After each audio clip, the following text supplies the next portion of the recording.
Ladies and gentlemen, this is the main event of the evening. Hold one, Andre. You're not good at this. Get out. Let me tell you a personal story about Vince McMahon. You just made the list. Oh my God! Sorry, no speak English. Dummy. Goodbye and good night. Hold two, on bar. It's still real to me, damn it! Dummy. This is the worst town I've ever been in. Hold three, Lamas covered. Three-handle family Gradunzel. Mamma mia! And now, Unchained.media presents the B Plus Podcast with your host, Greg Unchained. It's me, Austin! It was me all along, Austin! Number 4, Armbar.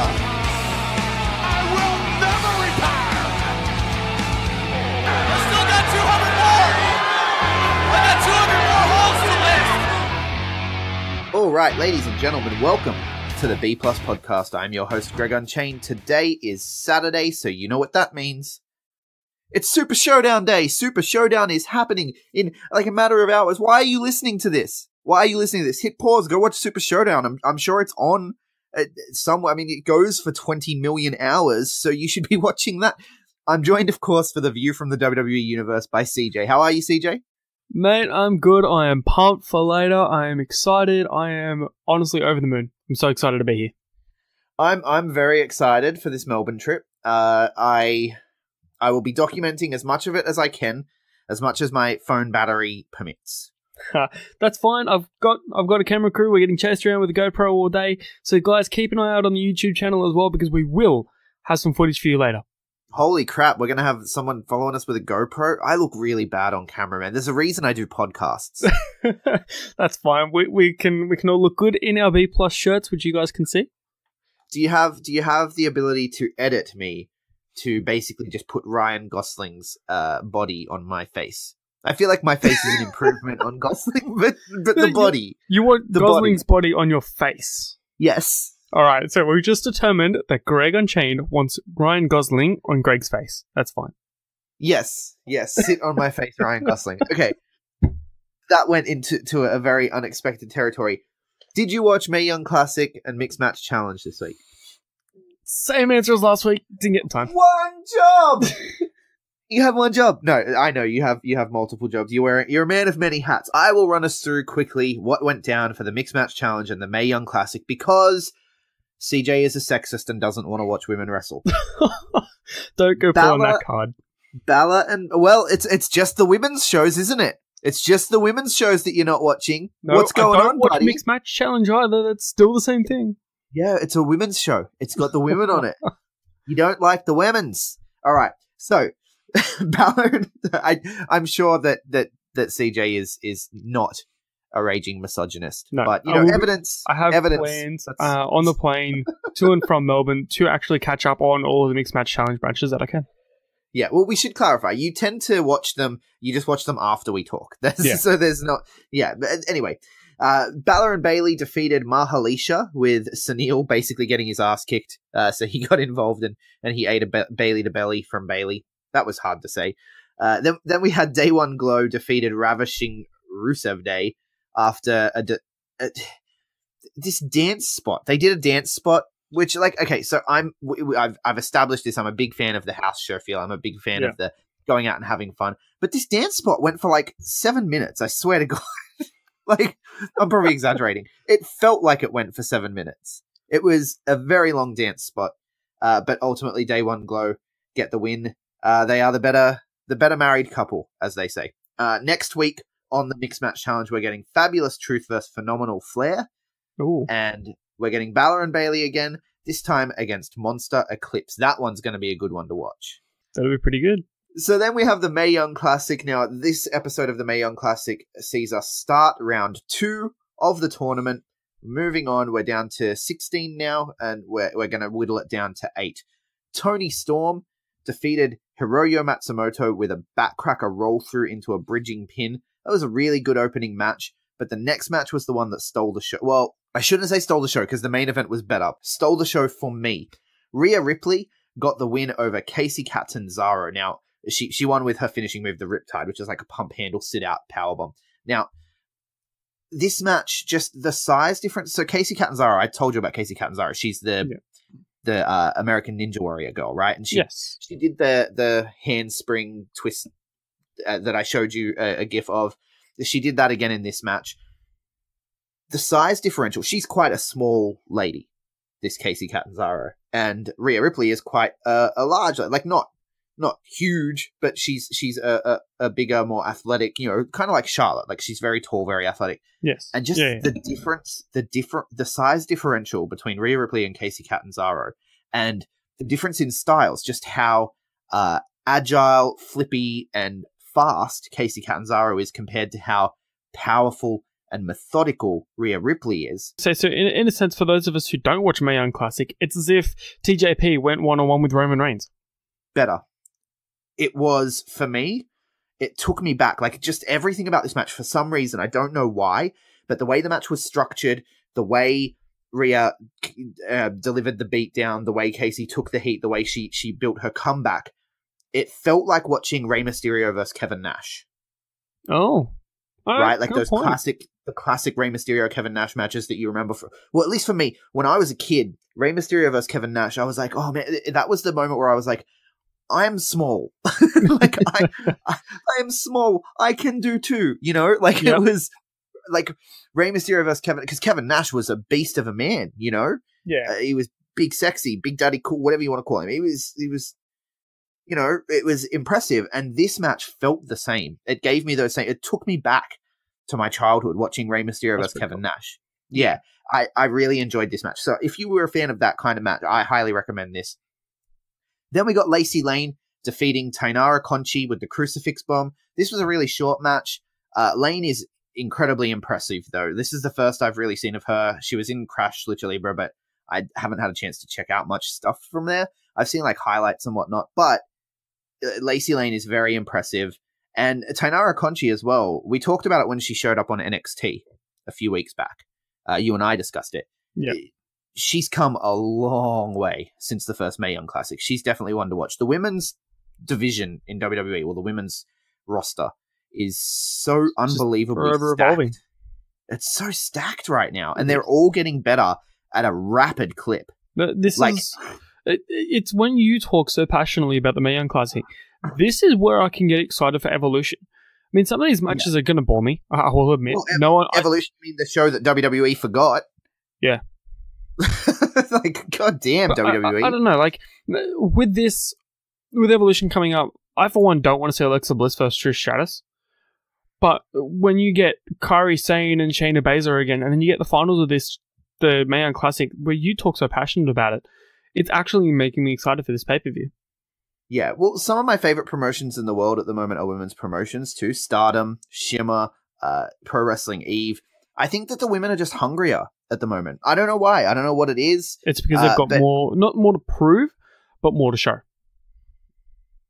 Yeah, I guess, and it's something different compared to what I grew up on, I guess. But I think just the unbelievable depth to the women's wrestling world right now is insane, and the future is very bright.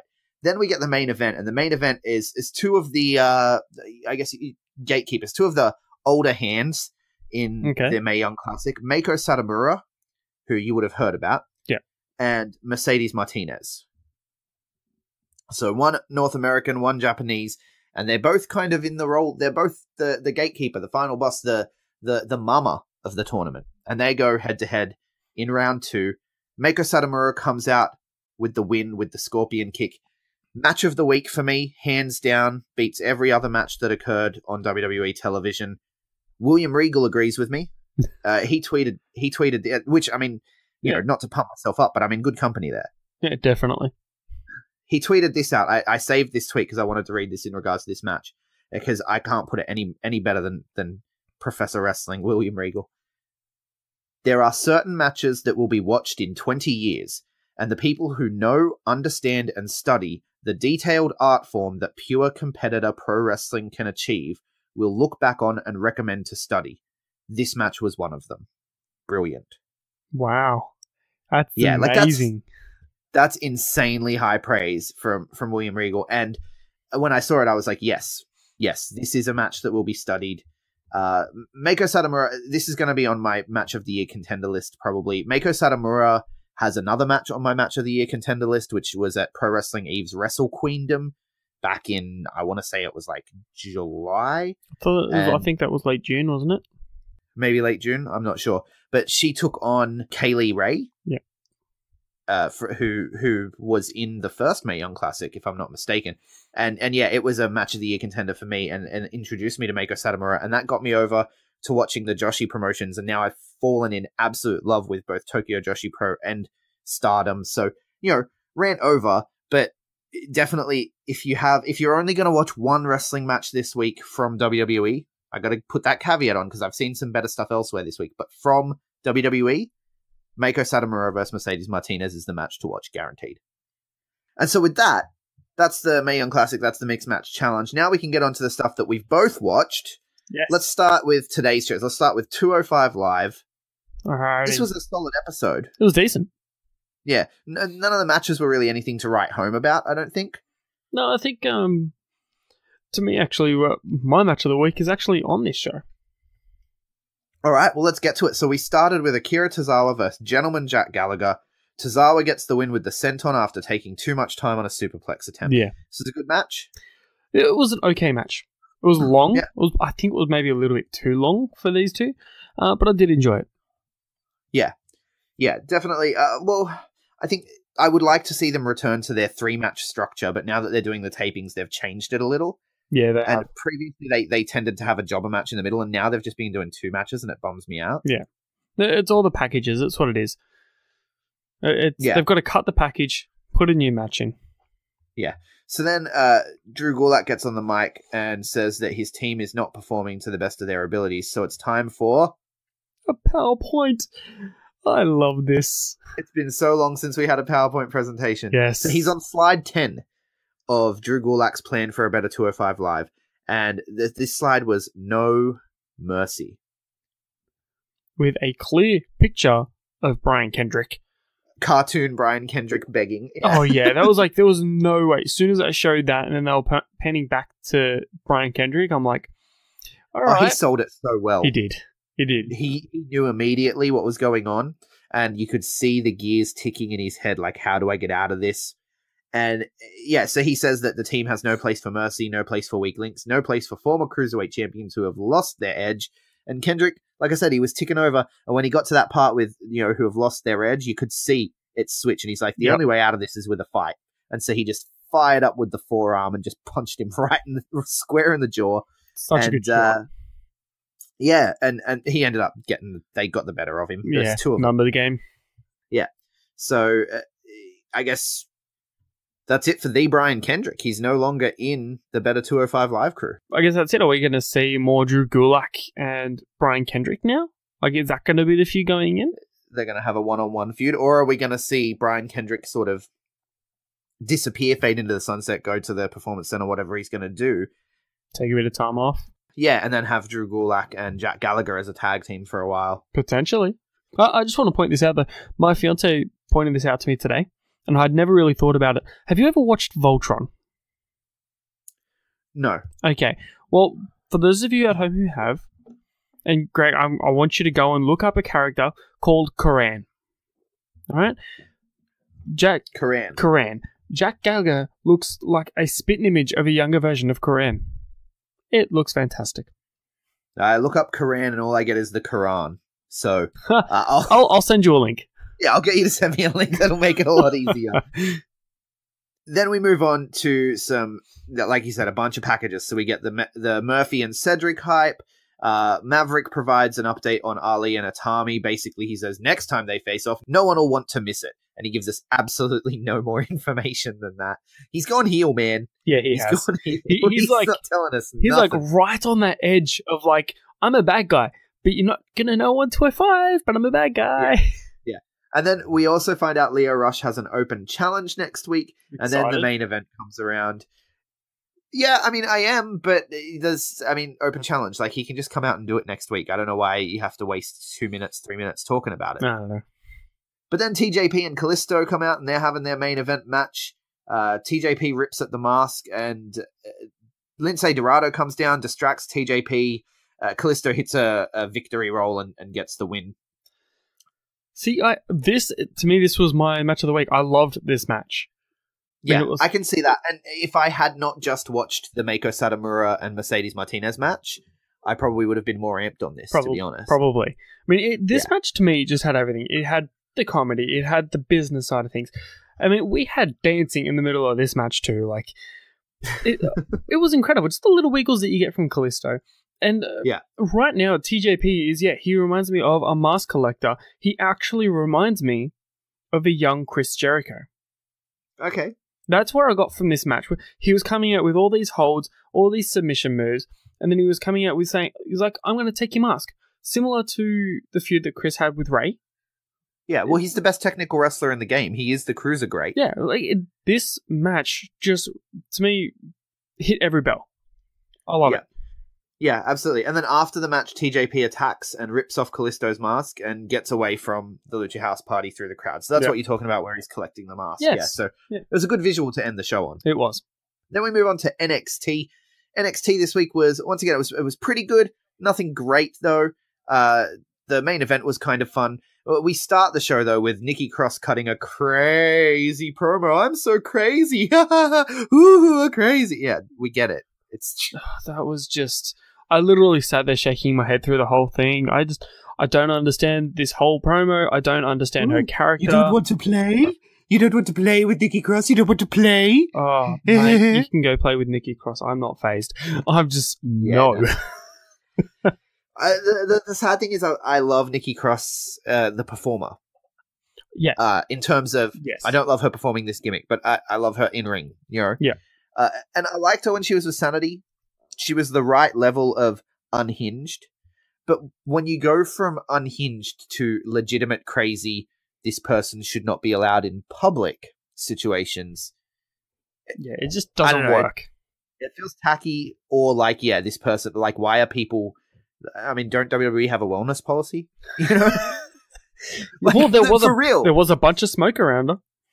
For real, though, like, don't they have a wellness policy? No, I'm not saying she's high, dude. I'm saying that they have a duty of care.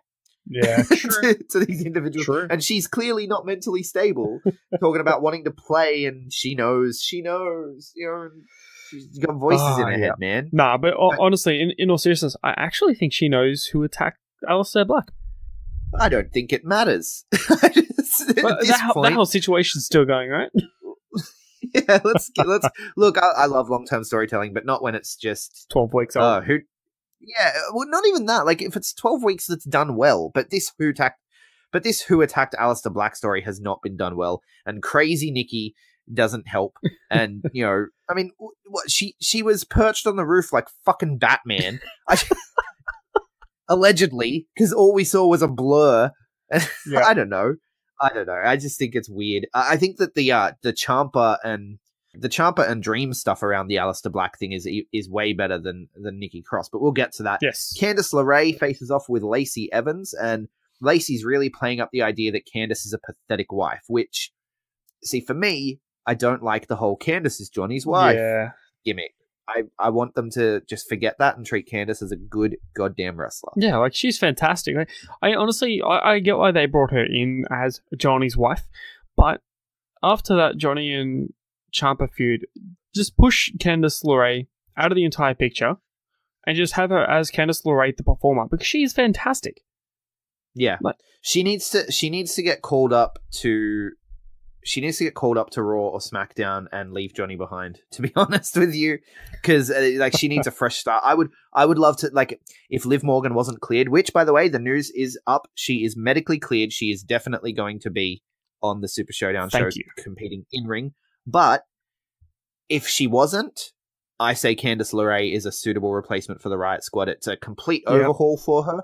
but at this point, it gets her away from being Johnny's wife. I think anything off to NXT would be better for her. I mean, I reckon send Johnny Gargano to become the face at 205, and then send Candice LeRae to be a SmackDown Women's Champion. She's got the potential. They can still travel together because they are filmed one after another. But then it still has them travel together, have them together, but they're on two separate shows. I just worry that she's been doing the Johnny's wife shtick for so long now that WWE have forgotten what they have in Candice LeRae. Like, this is a girl who could legitimately have won the Mae Young Classic this year, but she's not even in it. Yeah. I don't think it's that. I think WWE are more just biding their time, waiting for the perfect opportunity to have her to strike. Right, but like I said, women's talent right now is so ridiculously stacked. It is, but at this point, I almost want her to leave and just go back to the Indies and tag team with Joey Ryan again. You've got to think, though. They're the first female cast member on Being the Elite. Yeah? Wait, isn't Brandy on Being the Elite? Well, yeah, but I mean, you one know, that's not married into the family. Yeah, exactly. Yeah. Exactly. Okay, look, think of it this way, right? They've got Evolution coming up. They're trying to push all the women for Evolution. I honestly don't think it would be a smart idea to have her in a good spot for Evolution, due to the fact that they want her. They would probably want to build her as a big thing.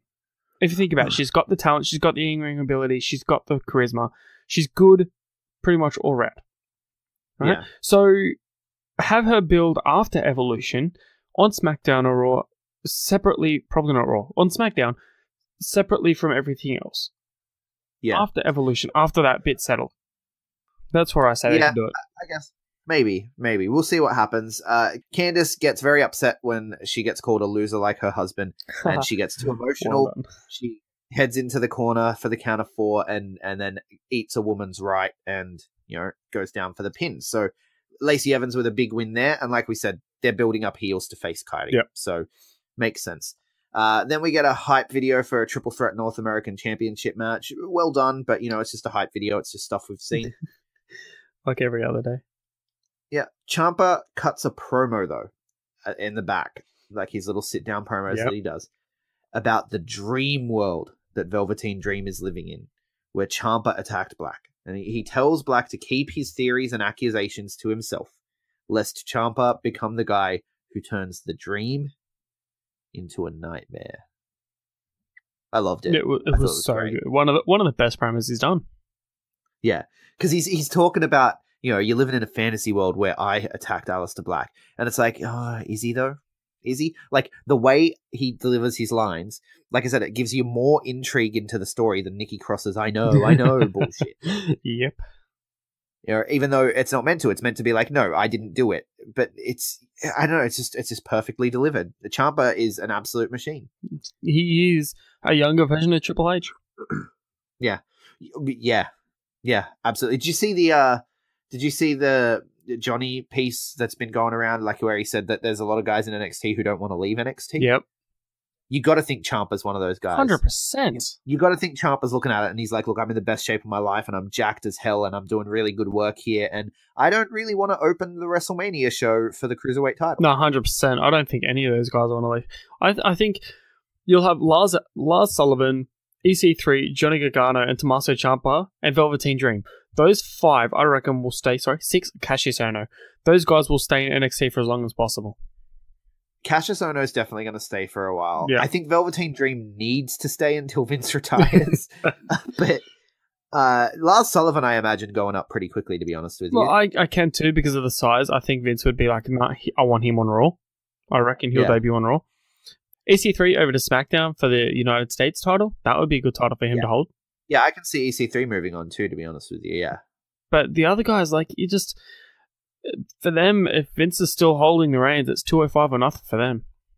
Yeah. Well, I had a realization about Johnny Gargano today, but I'll tell you this in a minute when we get to the Gargano match. That's good. So then we get Caesar Rise, Tori Kirsch, Vinnie Mixon versus the Forgotten Sons. The Forgotten Sons win quickly, obviously. Yep. I didn't pay much attention because these guys do absolutely nothing for me at the moment. No, I think they need more packages. I tuned out. I find their video packages way more entertaining than their matches. That's not a good sign. Oh, no, that's definitely not a good sign. I think I think that Wesley Blake. Yep. I really liked Blake and Murphy. It turns out I just liked Murphy. Murphy's the draw, mate. Murphy's the draw. Yeah. It turns out that, well, it was also Alexa Bliss. She was with them too. But yeah, like imagine going from that. Imagine going from being with Buddy Murphy and Alexa Bliss, and looking at the success Alexa Bliss has had, and looking at Buddy Murphy tearing it up on 205 Live, having some of the best matches of the year, and having a success he's going to have tonight at Super Showdown. And then being like, my job is I make people fall asleep on their couch while they're watching. That's a great job you have there, Wesley. I mean, your name too, Wesley. Yeah, just, did not choose very well. But anyway, I'm sorry. Jackson Riker is the only one from this group that strikes me as having any kind of presence. Isn't he the former TNA guy? Yeah, Gunner. Yeah.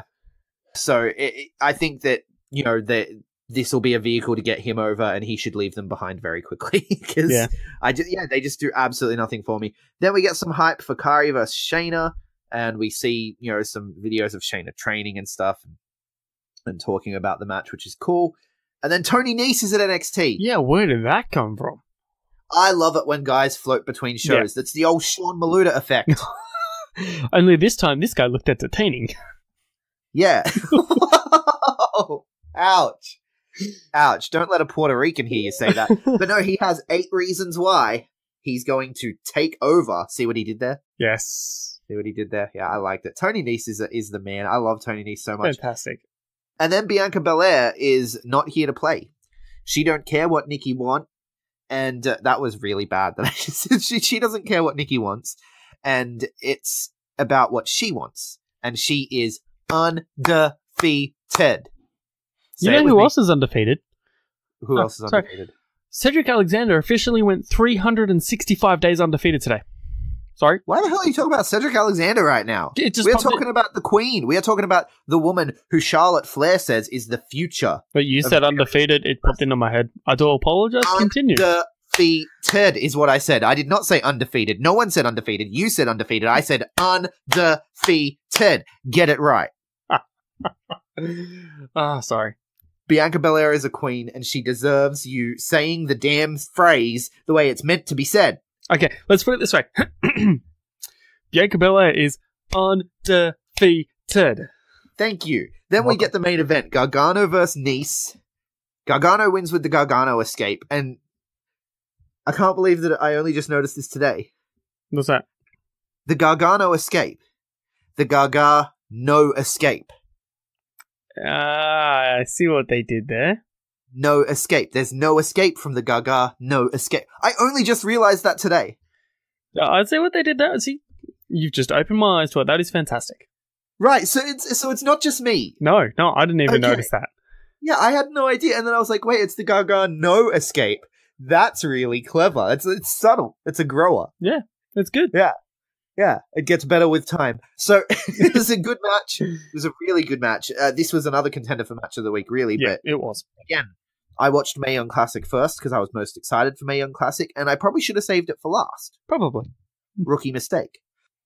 So then moving on from NXT, we finally hit the main roster where we have Monday night. Sorry, that wasn't even the main event. I completely forgot about Lars Sullivan and EC3. That's how good that match was. Yeah.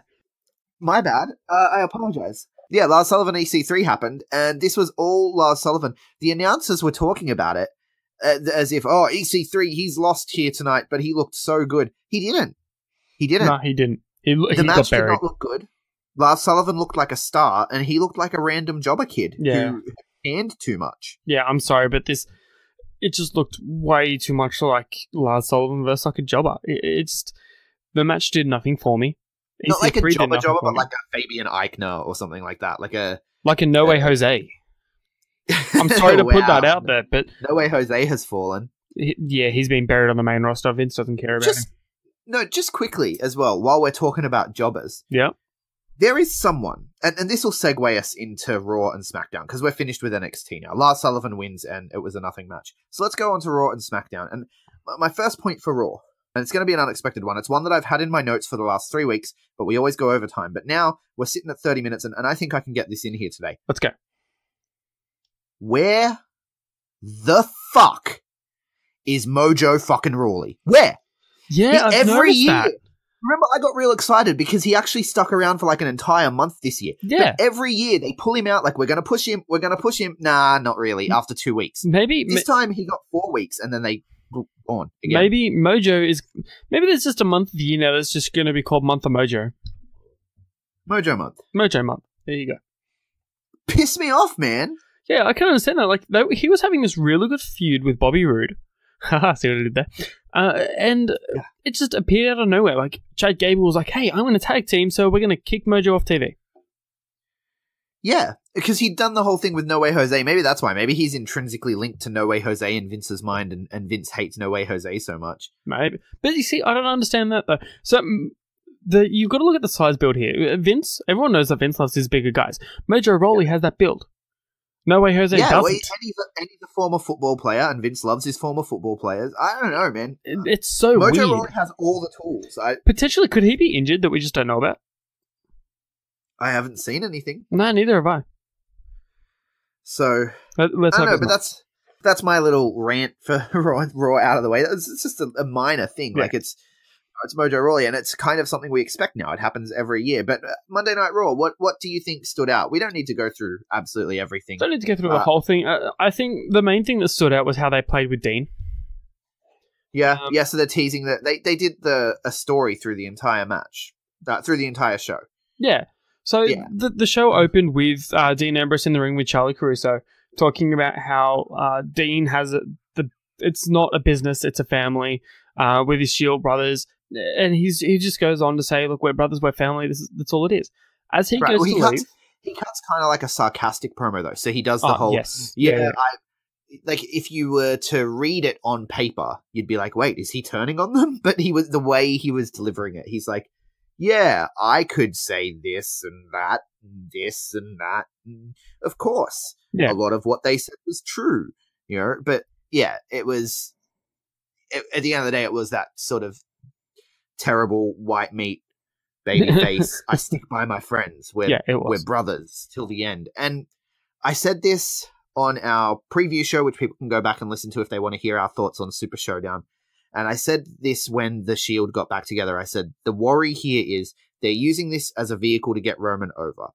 And if it becomes too transparent, what they're doing, it's just going to make people be less interested in Dean Ambrose and Seth Rollins. Yeah. And that's happening for me now. It's happening. Yeah, I think a lot of people don't care about this feud now. Personally, I'd like to see them introduce a fourth member and have Drew McIntyre come over for a little bit. I don't know. I just feel like that could be cool, but I don't see it. It goes against everything they say about being brothers, right? You don't just get another brother for some reason. Well, you could always adopt. I don't know. Yeah, but I don't know how things work. They came into the company together. No, it wouldn't work if the way they do it. Good point. It wouldn't work. Yeah. Unless they acknowledge that it's a business thing, which was funny. Him being like, it's not the Shield is not a business. It's not a marketing tool or whatever he said. Meanwhile, he's wearing 3 new Shield shirts and, and a hat and wristbands and looking like John Cena. Not really, but... The new dog tag that the camera clearly zoomed in on. Yeah, like, of course it's a fucking merchandising gimmick, Don't lie to us. 100%. That's the thing. This is the thing about wrestling fans. Wrestling fans can pick up when something is authentic or when something is bullshit. And this whole thing just smells like bullshit because we know it's all to get... It's all for you, Roman. It's all for you, Roman. I did it for you. It's all for you, Roman. I did it jump for the off Rock. the roof with the noose. Damien. Damien. Right? Yeah, the movie, The Omen. Oh, yeah? Sorta? Yeah, and the nanny. She's like, it's all for you, Damien. And she jumps off the roof with the noose. Right. At the birthday party when he's like 4 years old. That's right. Yeah, there's a bunch of toddlers. We're getting off topic here. We're going to stop talking about the Omen. We're getting onto a way more interesting topic than the fucking Shield in 2018. You've got such a good point. But at the end of the Ambrose promo, you have Corbin come out being like, you know what, it's about family, blah, blah, blah, blah. So you have your opportunity. You can go one-on-one with Seth Rollins for the Intercontinental Championship, or you can verse Roman Reigns for the Universal Championship, or you can verse Braun Strowman, your pick. And of course, what does he do? picks the biggest dog in the entire game and goes for Braun No, he Strowman. doesn't. No, he doesn't. He said, I choose option 4, you and me and Corbin. Oh, that's right. Right Yeah, now. that's right. And then Corbin's like, fine, you don't want to do this, then you're going to have Strowman. I'll pick for you. And so Strowman comes out, and we get 2 back-to-back Shield matches. So Braun Strowman gets a win over Ambrose by DQ because Roman gets involved. Why did Roman get involved? Because he was protecting his little brother. Yeah, it's pretty fucking condescending, man. Yeah, but that's what it was. It was protecting his little brother. No, but like, but that's not what they're about. They're the workhorses. Yeah. They're there that's to exactly stop right. each other from unfair crap happening, right? Like 3 guys cashing in on one guy. Yeah. They're there to stop that kind of thing happen, but they're not there to help each other win matches. Yeah, no, that was just so... It was a bullshit reason for Roman Reigns to come out. He was going to powerbomb him a second time. Sorry. Oh, he was going to power slam him a second time? Like, come on, that was just bullshit. It made no sense. And then Seth joins in as well. Yeah, I don't So understand then Dolphin that. Drew comes out. Have Dolphin Drew come out first before Seth comes out. Like, it just, none of it made sense. And then we get Roman Reigns versus Dolph Ziggler. You know. Well, it was alright match. Yeah, look, they have good matches. Yeah. I'm not saying that. But just the booking is just so baffling. Yeah. It's so baffling. And then Ambrose is mad backstage and Seth says it's about the war, not the battle. And Ambrose is like, I could have been Intercontinental Champion right now. I loved that. That was good. That was the only saving grace of the way the Shield story played out. Because then later on, he talked to Roman Reigns as well. And he's like, I could have been Universal Champion right now. Yeah. And Roman actually looked really angry when he said that. Seth looked like, oh, come on, man. Like, Seth looked like a little hurt. Yeah. But Roman looked mad when he said it. I reckon, what if WWE are completely twisting our tails here? They're teasing a Dean Ambrose heel turn. What if Roman's the one that's actually going to turn heel? I know it's highly unlikely because he is the biggest merchandise seller they've got. He's the big dog. But, like, I don't know. They could just be doing something here. No, you see the latest reports as Roman goes over at Super Showdown and we end the show with Roman Reigns and his hand in the air. Oh, really? That's going to be... Yeah, apparently they're putting that as the main event, the 6-man tag. Well, I'm leaving early. I'll meet you at the pub. Right? I'm like, there's a new emo club opening up. Apparently, it's like the first night for the new emo club. You know what? I'll be there because I'll be so upset that Roman Reigns headlines. Yes, wrestling fans, let's all go be emo together at this Taking Back Saturday joint at some place in Melbourne. I think it was in, I can't remember where it was, but something beginning with a B. Let's go there and let's all be emo and listen to My Chemical Romance and drink Fireball whiskey or something. It'll be fun. Moving on, I guess the other things that stood out from Raw were, of course, we'll do the Elias bit last because that was amazing. Oh, fantastic! So, the moment of bliss stood out for me. So she talks about like you said, you're not excited for this match, but Alexa Bliss is hilarious. She talks about Trish Stratus being her hero when she was a little girl, and she was, you never meet your heroes because she met Trish and Trish burped in her face and tried to charge her $50 for an autograph, and then ripped up her autograph book because an autograph book can't buy you new Jimmy Choos. It was a good promo. Like, I will admit, it was a good promo. I'm just not excited for the match. Alexa Bliss's fake victim stuff is just straight money. I love it so much. I enjoy it because you know she's full of shit. Yeah, it's exactly right. You know it. Like, you see straight through it, but you're like, God damn, this is great. I love it. We got more Connor defeating Bobby Roode. Yeah, that was odd. Yeah, the Ascension and, the Glorious 2 still doing their thing. Ronda defeats Ruby with an armbar. That was a pretty good match. Can I just touch on something right now real quick? Yeah, hit me. This Ascension and Rude Gable feud, I know I've said it before, but I have a feeling it's coming a lot quicker. I don't know if you've seen the reports, but James Storm has been seen around the WWE Performance Center as of late. Yeah, he's been teasing it. He's been teasing it a lot. So, what I reckon is Ascension are constantly going to go over and over and over Rude and Gable in singles and in tag team matches to the point where Rude's like, you know what? I'm done with you. I need a better partner. And to James Storm. Maybe. We'll see what happens. In the meantime, it's arse, but Yeah. that's okay. let's get on to some of the better things. Oh, wait, actually, no. One more terrible thing before we go, and I'm not going to spend too long on it because we all know already. But the B team in tag team match defeated the Revival because fuck you. I was waiting for that to come up. Because fuck you, wrestling fan. Well, after that, when we saw the Revival lose again, but the Revival beat them in one-on-one matches. But just when it comes down to tag team wrestling, the Revival's goddamn specialty, they can't beat the B team. Piss me off.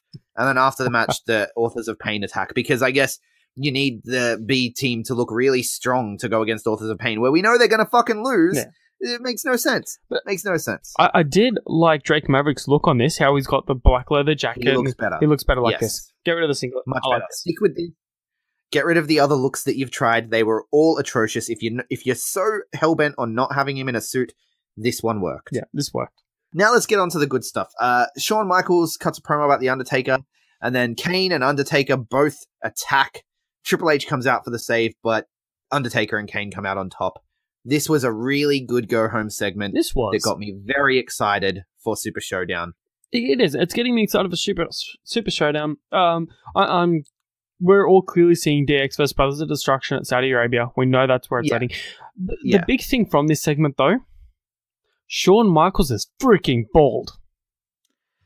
Yeah, we knew he cut his hair. We knew he cut his hair, we didn't know he went bald. He was lost all that. I don't know. To me, that's like part of my childhood is gone now. It's odd. I always wanted hair like Shawn Michaels. Yeah, fair enough. It's never going to happen. But the odd thing here is I'm most excited, at least on the Raw side, going into Super Showdown, I'm most excited about a match that was hot when I was 10. Yes, 100% yes. It's a little bit weird, but, I'm still fucking excited. That doesn't take away from it. I'm excited. It's great. But the best thing to come out of Raw this week, it made mainstream news, at least in America. Kevin Owens and Elias getting the longest recorded boo in recent memory. Longer even. You told me this. It was longer than when Roman Reigns defeated The Undertaker. That's correct. Someone timed this. So all he did was mention that a sports team left the town. Yeah. I think it was literally the only sports team that this town has. Well, had. No. Seattle have the Mariners in baseball.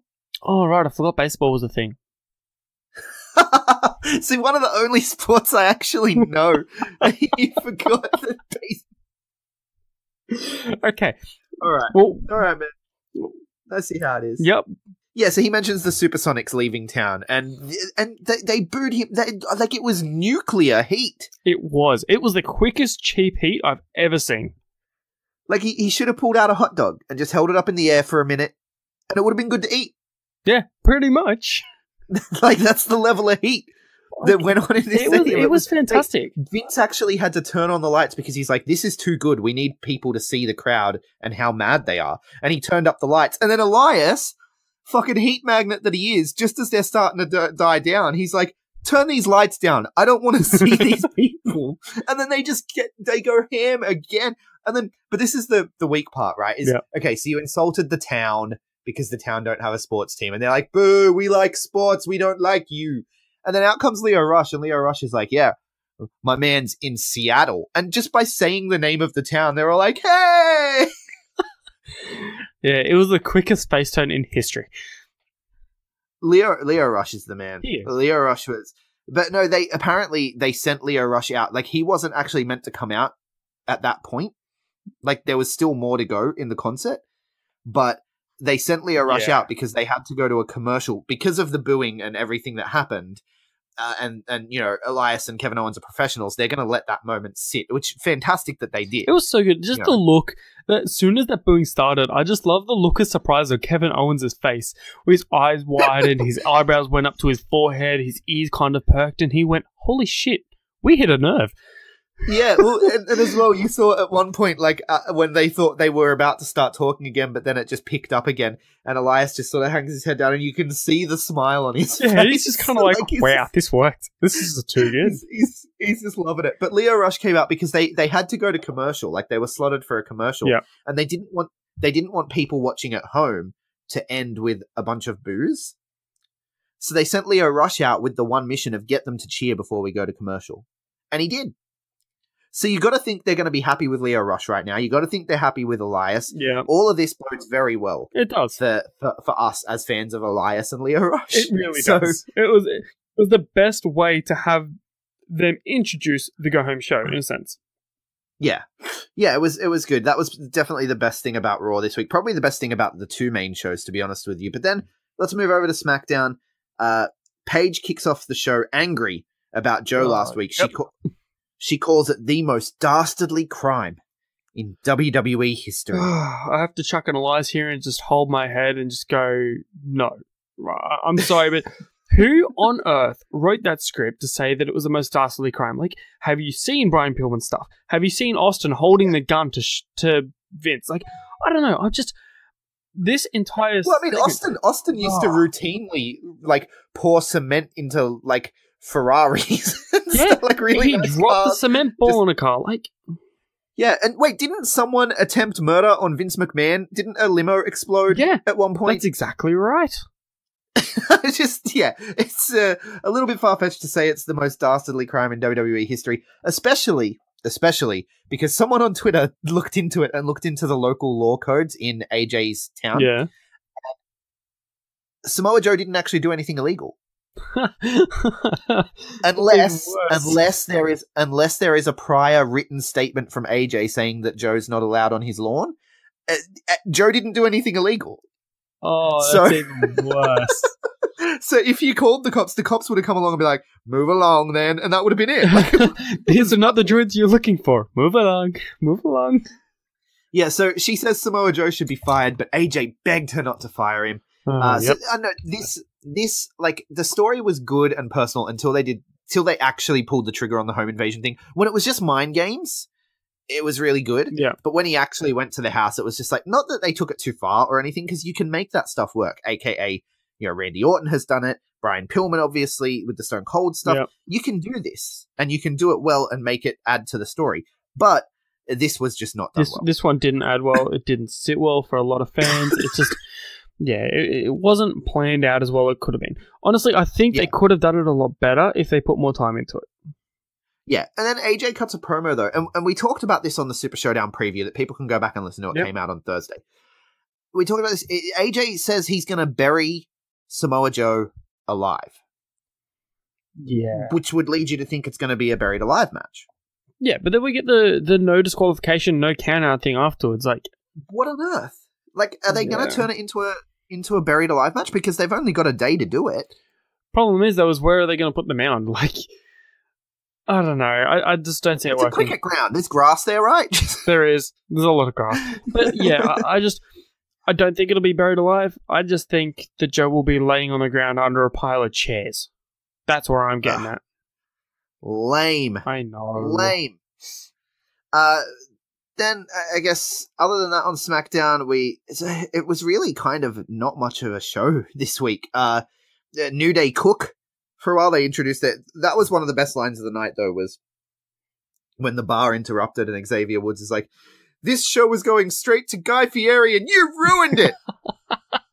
I love Xavier Woods. He's so good. But then Cesaro with the comeback too is like, well, no, actually, to ruin something, it would have to be good first. Like, the banter was great. These guys are just so good at banter. Yeah, but, I mean, the bar flip the tables over and attack, and they fight back, and then the bar pour pancake butter onto Booty'sworth. Like, Yeah, I feel so bad for Mr. Booty'sworth. Like, that's going to take a while to clear out. I mean, that's going to be in his ears, down his butt crack. Like, he's not going to clean that pancake butter. Like, no way. Yeah, so someone somewhere thought it was a good idea to give Ty Dillinger a match against Randy Orton.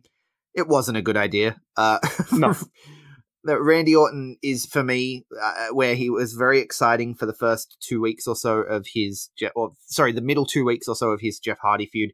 He's starting to become Blandy Borton again to me. Yeah, I don't know. To me, depending on where this goes with Ty Dillinger, I feel he could move on to bigger and better things for Randy. I don't know. I want to see where this bit goes. I could understand the Jeff Hardy feud, but Ty, not so much. Yeah, right. And then we get the payoff for Milwaukee. Yeah. And I hate it. I hate everything about it. I said last week that I was probably going to hate it, and I do. They went there. Basically, they're implying that he cuts the video off. He says, here's the video, and she says, Aiden, I've been thinking about this for a while, and I need to tell you, I want you. But she's clearly mid-sentence. Yeah. It's so clear that it's mid-sentence. Yeah, and he says, I want to show you the rest, but I'm making a deal with TMZ, whatever. If it actually comes out on TMZ, that'll be pretty cool. It would be. It'd be a good way to deal with it. But I'm pretty sure it's just her saying, I want you to sing my intro or something. It'd either be, I want you to sing my intro, or it'd be, I want you to sing for Rusev's birthday.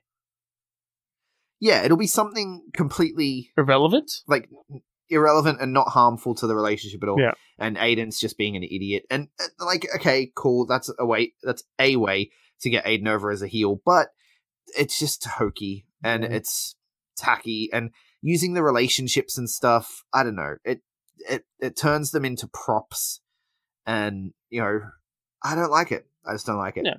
And then after that pathetic segment from Rusev Day, sorry, I didn't like it.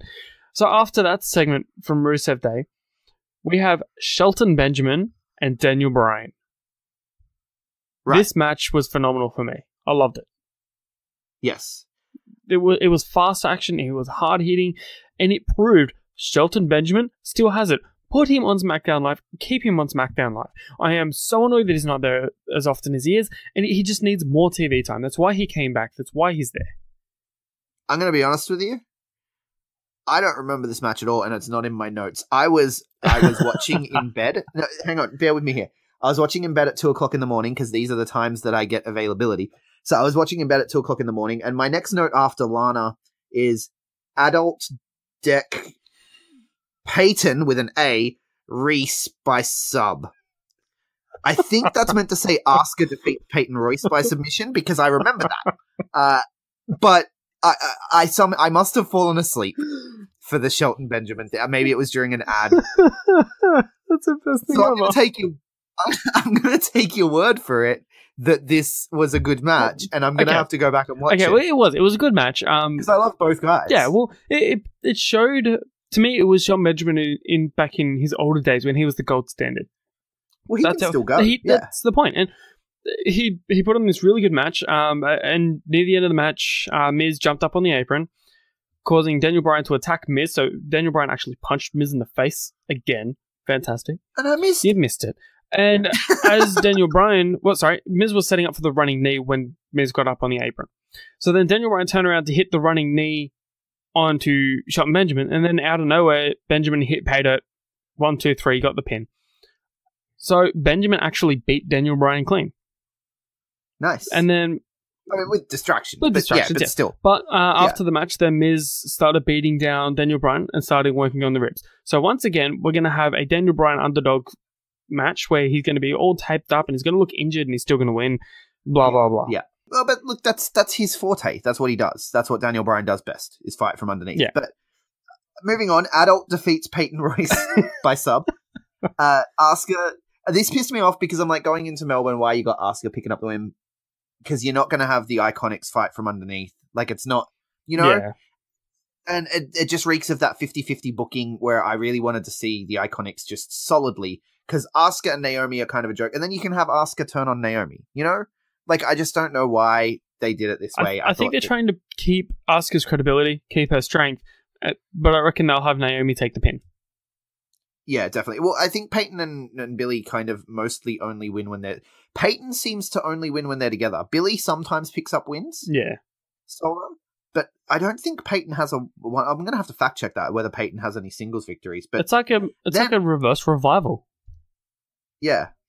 Yeah. Are you ready for the rest of my at this point it would have been 2:30 a.m. notes? Go for it. This sounds exciting. This is the final segment of the night. This is my note. Becky says Charlotte. That's it. That's what I've got. I do remember this though.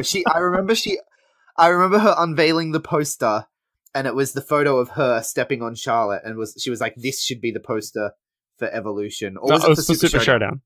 Yeah, this should be the poster for Super Showdown because this is the main event. Becky and Charlotte is the main event where I'm gonna keep my title. You know, not. Did she say not Triple H and Undertaker? Like no one cares about that. It was like no one cares about Triple H and Undertaker. So why isn't this the poster? Yeah, and it was her stepping on Charlotte. So I do remember, but for some reason my notes say... Because what would have happened is I would have finished watching the show, I would have closed off that app, opened my notes app, and gone to write, and I've obviously fallen asleep. Yeah. Because I wrote, Becky says Charlotte. I'm surprised. I'm sure she did say Charlotte a few times. I'm pretty sure like your notes at some point would also have like FTGYK4387 space. I'm surprised your notes don't have that at the moment. No, I wish I could actually go back and change what they said, because the Mixed Match Challenge one, that was another one that I watched really late, and it had some funny stuff in the notes as well, but I just sort of cleaned it up. It was, I was falling asleep watching these shows, unfortunately, because that was the time I got to watch it, but it was a good go home. Again, Becky, the go homes on both of these, the closing segments got me excited for Super Showdown, which is what they wanted to do, but the rest of the shows didn't necessarily do that. So I think these go-home shows definitely weren't the best. I personally think that Benjamin and Brian should have actually closed the show for SmackDown. I like the Becky and Charlotte thing, and I don't remember Brian and Shelton, so I'm going to disagree with you and have no basis to my argument. Well, my recommendation, you want me to go watch Mae Young Classic? My recommendation, go watch Benjamin and Brian. I will actually do that as soon as... Well, no, I have some editing to do, but I will acquire that match for watching on the plane. Sounds good. Yeah. But that does it for the view from the WWE Universe. Is there anything else you want to talk about, CJ? Mate, all I want to talk about is MCG, Super Showdown, mate. We're so excited. We're happy to see everyone there. Yeah, absolutely. So if you want to go back, we did a show on Thursday where both of us sat down with Big Boy Mikey. We didn't just talk about the Super Showdown, but I gave the hard sell. I said, we're going to Wrestle Brunch. It is... Now, Wrestle Brunch, I have to clarify this. Wrestle Brunch are not affiliated with us in any way. We are not affiliated with Wrestle Brunch in any way other than being fans. And we are designating it as our official pre-drinks party, but there's nothing official about it. It's just official to us, damn it. Yeah, that's where we're going to be drinking. We're going to be drinking at the Corner Hotel to watch Wrestle Rock Wrestle Brunch right before the MCG, which the MCG is basically the Wrestle Brunch after party. So... We're going to go to the Wrestle Brunch after party afterwards, and that Wrestle Brunch after party will be streamed live on the WWE Network. So come down, have a drink with us, and before you do, go back and listen to all of our predictions for the Super Showdown, and listen to my hard sell. Have you decided? Have you bought your ticket? Are you coming to Wrestle Brunch? I'll buy them at the door. I'm coming. All right. If they're available, they might sell out, dude. It's going to be a huge weekend, but that does it for the view from the WWE Universe. Please go back and listen to our prediction show because we had a lot of fun doing it once my internet finally sorted itself out. And it came out on Thursday, so you just have to go back 2 shows and you'll be able to listen to that. Where can people find you, CJ? Guys, you can find me on Facebook, CJ's World, or on Instagram at CJ's_World. You need to get a Twitter. I am at Greg Unchained on Twitter, at the Greg Unchained on Instagram. We collectively are the B+ Wrestle on Twitter because wrestling wouldn't fit the B+ Wrestling everywhere else. Please leave us a 5-star review if you feel so inclined, and thank you so much for listening. Hold one! Arm drag! You're not doing this. Get out. Let me tell you a personal story about Vince McMahon. You just made the list! Sorry, no speak English. Dummy! Goodbye and good night! Hold 2! Arm bar! This is the worst town I've ever been in. It's still real to me, damn it! Dummy!